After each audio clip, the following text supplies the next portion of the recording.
So the Milwaukee Bucks signed Cole Anthony last night, formerly of the Orlando Magic. He was involved in the Desmond Bane trade, and then the Grizzlies bought him out of his contract. Let's talk about it. It's probably going to be a one-year vet minimum deal for Cole Anthony, so completely worthy flyer by the Bucks.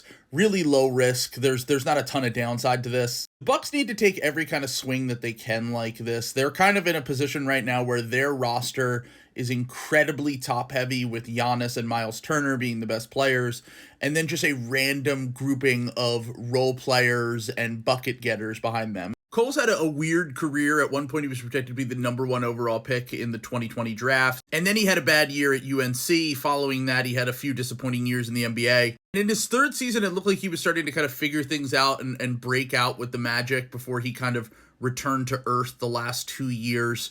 I'm interested to see what he looks like on the Bucks. But the Magic were a team that desperately needed shot creation. They desperately needed someone who could create some offense for them last year. They had one of the worst offenses in the NBA, and they were better when old Corey Joseph played instead of Cole Anthony. Having said that, this is still a very worthy flyer for a guy who's only 25 years old, someone who at one point at least had some pedigree and has had at least one good season in the NBA for a Milwaukee Bucks team that is desperate for talent, and especially young-ish talent.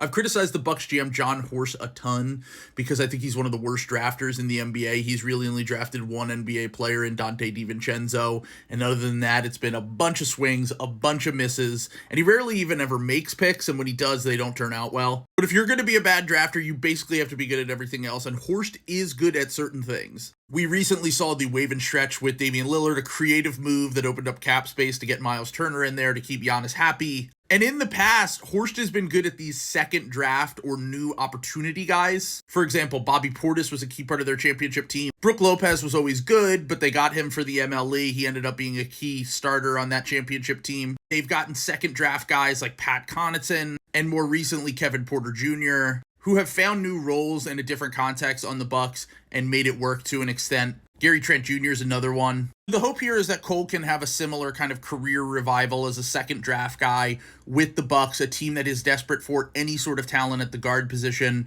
And in the wide open East next year, I mean, he could at some point maybe even end up starting for them. I would imagine he'll come off the bench to start, but they're just so desperate for any sort of talent in the backcourt. I wouldn't be shocked if he ends up starting some games for them. If you like this video, please follow me.